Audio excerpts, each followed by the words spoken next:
afdolnya adalah bukan dibagi-bagikan seperti asnaf zakat itu Pak, sebenarnya enggak. Nah, cuman di kita jadi aneh. Kenapa? Karena panitia penyembelihan hewan kurban nggak tahu halu atau gimana, dia pikir ya kalau zakat itu ada mustahiknya, maka kalau kurban itu ada mustahiknya. Enggak. Yang unik di dalam mazhab Asy-Syafi'i adalah bahwa orang boleh bersekutu, apa istilahnya bersekutu, berserikat gitu ya, dalam sapi dan unta, sehingga boleh ada maksimal 7 orang yang berkurban, mereka patungan. Sebenarnya dalam pandangan mazhab Maliki itu nggak boleh Pak. Tukang baksonya ya, dia ikut patungan dengan niat kurban, daging jatahnya dia itu Pak nggak boleh dijual. Nah maka kalaupun dia bikin jadi bakso boleh, tapi baksonya nggak boleh dijual.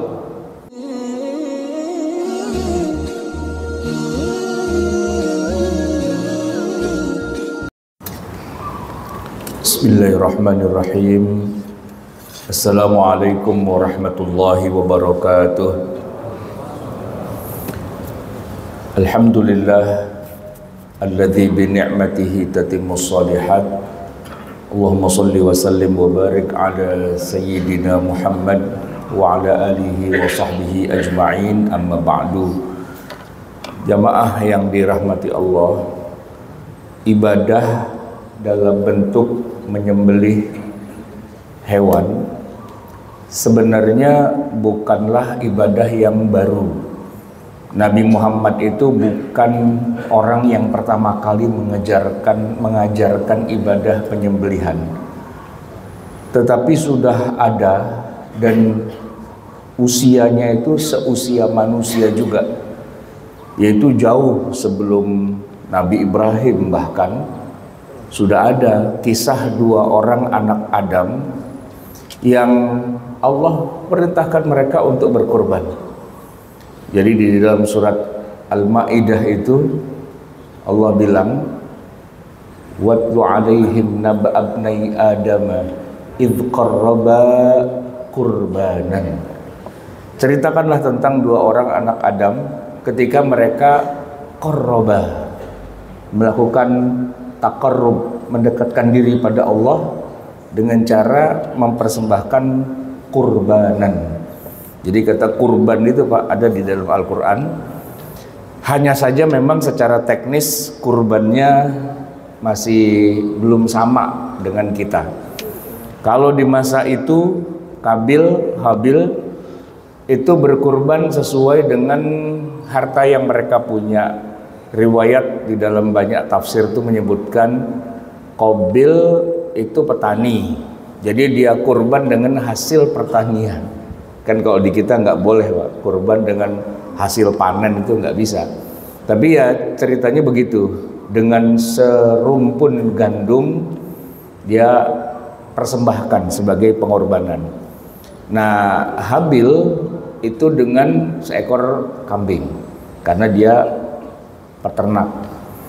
Lalu salah satu dari mereka itu kurbannya tidak diterima, yang satu diterima.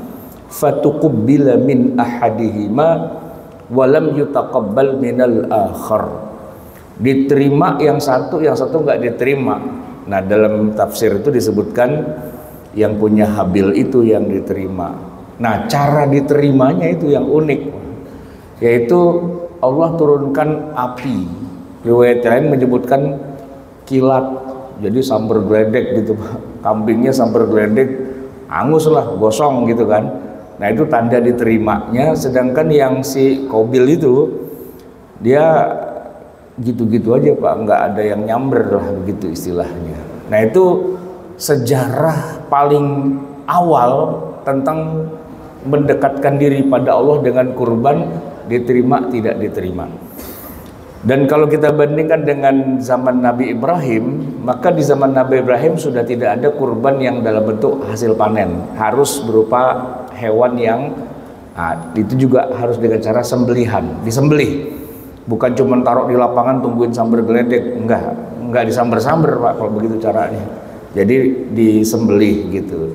Nah hanya saja dibandingkan dengan syariat pada Nabi Muhammad, nyembelihnya iya, tapi hewan itu ya karena memang namanya juga persembahan kepada Allah, setelah disembelih justru tidak boleh dimakan.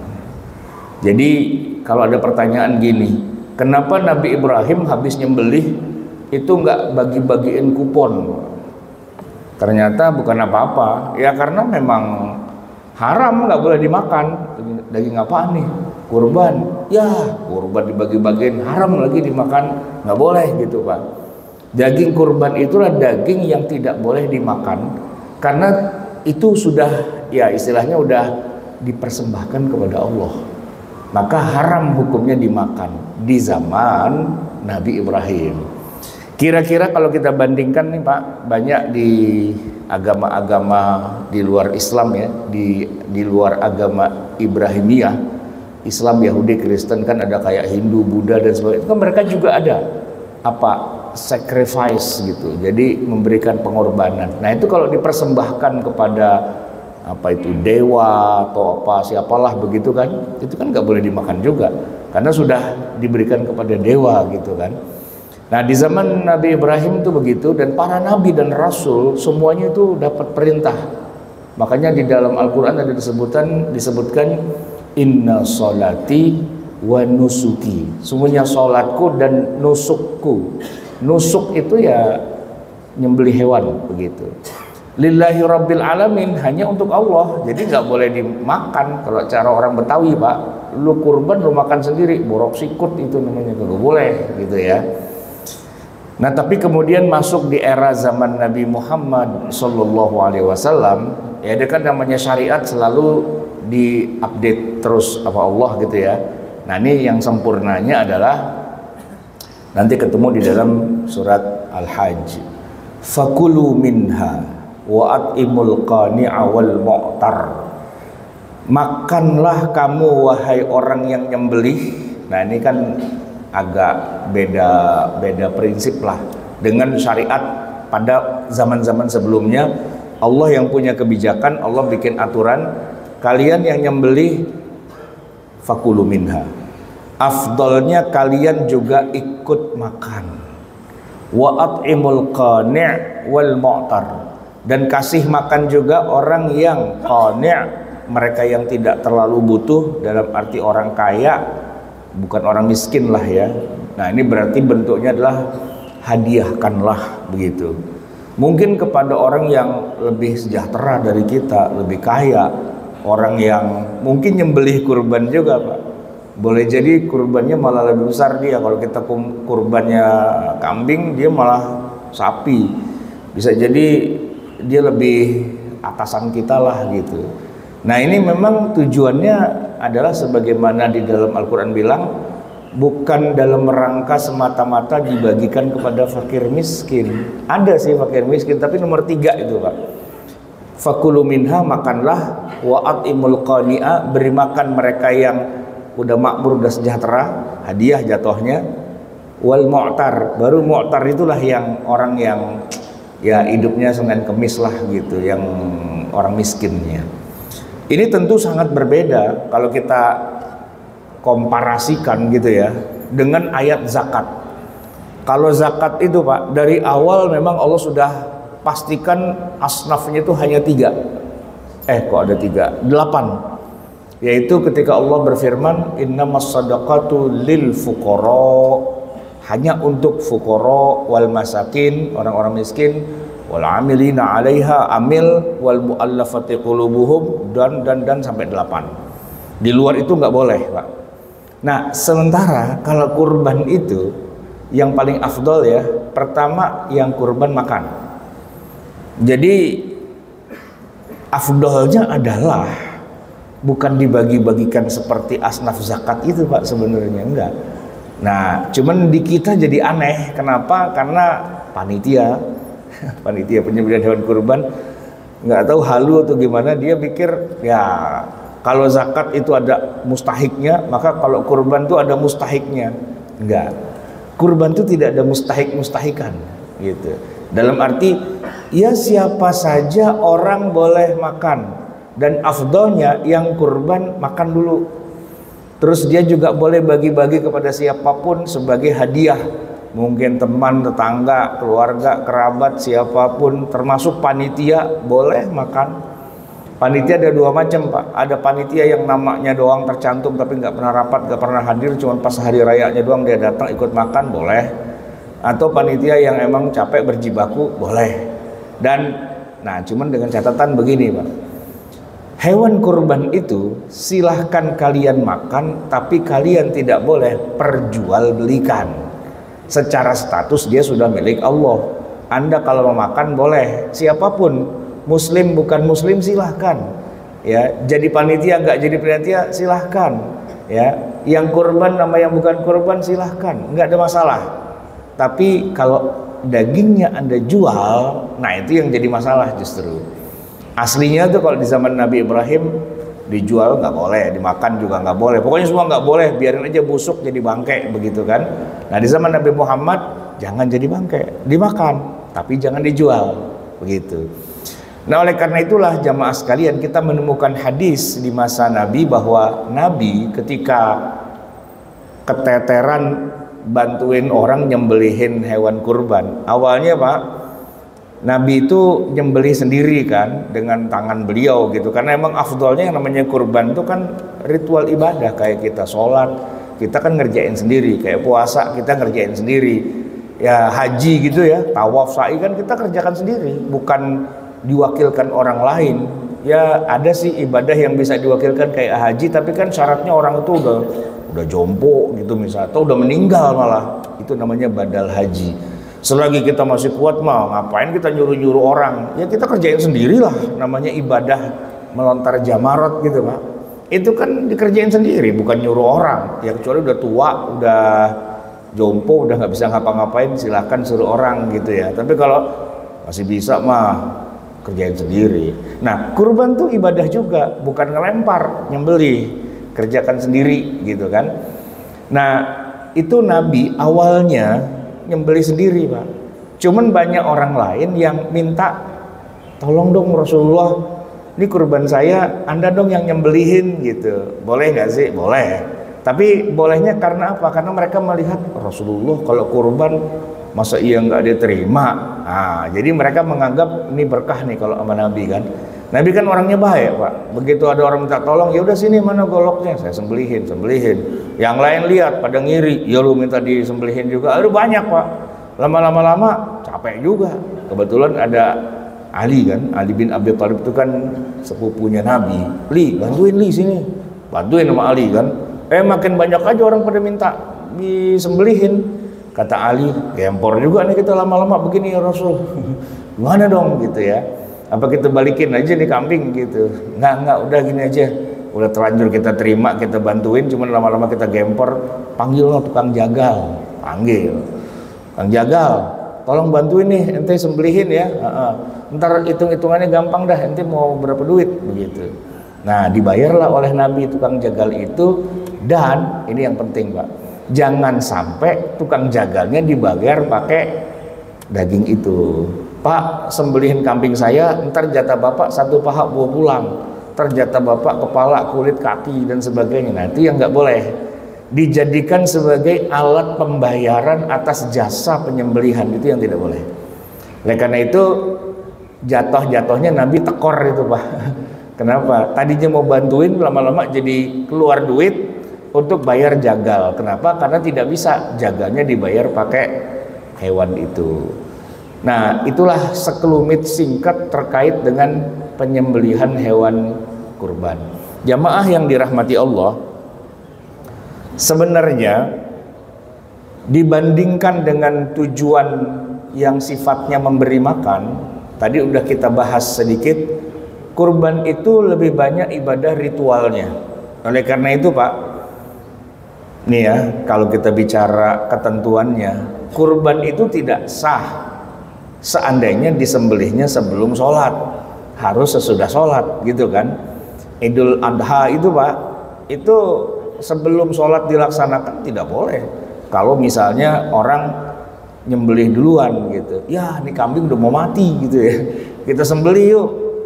Ya maksudnya bukan nggak boleh sih, kalau mau disembelih sembelih, tapi namanya bukan kurban karena waktunya ya dari habis sholat itu di tanggal 10 Zulhijjah dan berakhir di tanggal 13. Kita nih Pak, orang Indonesia mazhabnya Syafi'i, hari tasyriknya itu 3 hari, 11, 12, 13 plus hari tanggal 10-nya Idul Adha. Di luar Syafi'i mereka cuma sampai tanggal 12. Nah, kita masih mending Pak, 4 hari lah. Kalau kira-kira besok ini Idul Adha jatuhnya hari Jumat gitu ya, berarti Jumat itu tanggal 10, 11-nya itu Sabtu, 12-nya Minggu, 13-nya Senin. Batasnya sampai maghrib itu Pak. Jadi Bapak kalau mau nyembelih hewan kurban mungkin di kantor gitu ya, atau di mana gitu, wah ini hari libur, pengen yang hari kerja, ya hari Senin itu masih bisa begitu.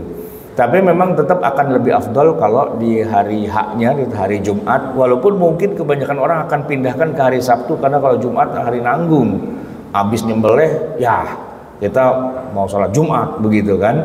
Nah terserahlah di 4 hari itu pokoknya. Nah tapi kalau seandainya di luar 4 hari itu, ya namanya bukan kurban gitu Pak, ya kan. Dari segi waktu udah tertentu. Terus dari segi hewannya hanya bisa 3 itu Pak. Kalau nggak kambing, sapi ya unta. Seandainya gajah gitu Pak, nggak bisa juga. Atau misalnya apa nih, kan kalau kambing takut kolesterol darah tinggi, bisa nggak kambing 1 ekor diganti dengan ayam 100 gitu Pak, atau bebek dah gitu ya kan, nggak bisa ya. Walaupun mungkin banyakan ayam 100 ekor, atau ikan dah yang orang pada suka misalnya gitu kan, ikan bakar, daripada kita kambing kolesterol bakar ikan aja dah gimana gitu. Bisa nggak kurban pakai ikan? Ya nggak bisa Pak gitu. Tapi kalau judulnya cuman mau ya istilahnya ngasih makan orang, duit 5 juta daripada beli kambing, mendingan pesan catering Pak, ketahuan. Jadi ya nasi bok ya kan, yang lengkap tuh paketnya, ada nasi, ada apa sayurannya, ada lauknya dan sebagainya, 1 kotak 50.000, duit 5 juta, rata doyan semua Pak, ya kan, semua kemakan gitu, kenyang. Ketimbang cuman kambing gitu. Orang Indonesia Pak, makan kambing tuh malu-malu kucing Pak. Kenapa? Dia makan kenyang sampai banyak, dia kolesterol gitu kan. Dia makan sedikit, ya cuman nasinya doang yang banyak. Itu kambing cuma buat topping doang sebenarnya kalau buat orang Indonesia, cuman buat formalitas doang begitu kan. Nah kalau judulnya mau ngasih makan, ya beliin GoFood aja ketahuan gitu, makan yang bener gitu ketimbang kambing. Tapi ya karena kita judulnya adalah ini ibadah ritual, ya memang harus kambing atau sapi atau unta. Nah begitu. Jamaah sekalian, yang unik di dalam mazhab Asy-Syafi'i adalah bahwa orang boleh bersekutu, apa istilahnya bersekutu, berserikat gitu ya, dalam sapi dan unta, sehingga boleh ada maksimal 7 orang yang berkurban, mereka patungan. Sebenarnya dalam pandangan mazhab Maliki itu nggak boleh Pak. Jadi kata mazhab Maliki, bolehnya itu kan gara-gara darurat. Waktu itu Nabi mau umroh tapi gagal di Hudaybiyah, dicegat, nggak bisa masuk. Akhirnya daripada pulang lagi, udah dah yang udah dibawa semua silahkan disembelih. Nah sebagian besar pada tidak bawa hewan itu karena niatnya mau belinya di Mekah. Cuman yang pada bawa unta ya bolehlah, silahkan pada disembelih, silahkan ngajak 6 orang yang lain gitu. Jadi akhirnya secara darurat dibolehkanlah 1 ekor unta, istilah kata merupakan kurban dari 7 orang begitu. Nah di dalam 4 mazhab itulah yang jadi dasar kenapa boleh 1 ekor sapi 7 orang. Tapi kalau menurut mazhab Maliki nggak bisa. Kenapa? Karena kurban tuh 1 orang 1 nyawa begitu. Tergantung dia kaya apa enggak. Kalau miskin kere kambing aja. Kalau banyakkan dikit duitnya sapi. Nah kalau duitnya kagak ada nomor serinya, nah itu unta begitu. Tapi nggak bisa 1 ekor di sharing-sharing, itu nggak bisa kata mazhab Maliki. Jumhur mengatakan boleh. Kita mazhab Syafi'i termasuk mewakili jumhur, nggak apa-apa. Tapi pertanyaannya gini Pak, seandainya yang patungan nggak sampai 7 gimana? Boleh nggak? Yang patungan cuma 5 gitu misalnya, ya boleh, nggak apa-apa. 7 itu kan angka maksimal, bukan harus 7, enggak. Tapi ya kalau patungannya 5 berarti ya harga sapinya, berarti angka patungannya lebih mahal gitu kan. Ada pertanyaan begini Pak, kalau yang mau kurban cuma 5 ya kan berarti harga patungannya lebih mahal biar dapat 1 ekor sapi. Boleh nggak kita nambah orang, walaupun orang yang nambah ini niatnya nggak kurban, dia niatnya pengen beli daging lah gitu istilahnya. Nah jawabannya menarik Pak, di dalam mazhab Asy-Syafi'i itu malah dibolehkan. Jadi 1 ekor sapi 7 orang niatnya beda-beda, ada yang niat kurban, ada yang niat akikoh gitu ya, ada yang niat cuman mau dapat dagingnya doang. Misalnya 5 orang nih, 3 akikoh, 2 kurban. Yang 2 lagi Pak, tukang bakso. Tukang bakso bukan mau korban, bukan mau akikoh, dia mau jualan bakso Pak, dia butuh daging. Nah boleh tuh Pak diajak, lu bayar 2 dah di sini gitu kan, ntar jatah lu 2/7 dapat daging sapi gitu Pak. Itu boleh, dan kemudian ya dia nggak apa-apa jual dagingnya karena judulnya bukan buat kurban, judulnya memang dia mau patungan aja. Nah tukang baksonya ya dia ikut patungan dengan niat kurban, daging jatahnya dia itu Pak nggak boleh dijual. Nah maka kalaupun dia bikin jadi bakso boleh, tapi baksonya nggak boleh dijual. Orang makan bakso dia bayarnya separuh aja Pak. Kenapa?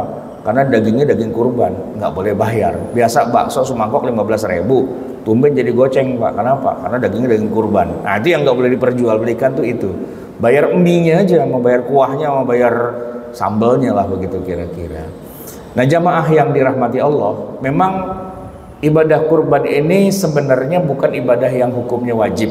Dia adalah ibadah yang sebenarnya hanya diperuntukkan buat orang yang istilahnya Nabi itu punya keluasan harta. Bukan cuman punya harta tapi luas. Ibarat kata begini Pak, orang punya rumah tapi bukan cuman punya Pak, rumahnya luas. Di dalam rumahnya bisa buat main bola saking luasnya Pak. Halamannya luas, bukan cuma mobil 1, 2, 3, 20 mobil bisa muat di halaman rumahnya gitu. Artinya nggak terbatas gitu. Nah yang kayaknya udah kayak gitu Pak, itu kalau seandainya dia nggak kurban, baru Nabi bilang, lu jangan dekat-dekat musola tempat sholat kami. Man kana lahu sa'ah wa lam yudhahi fala yaqrabanna musallana.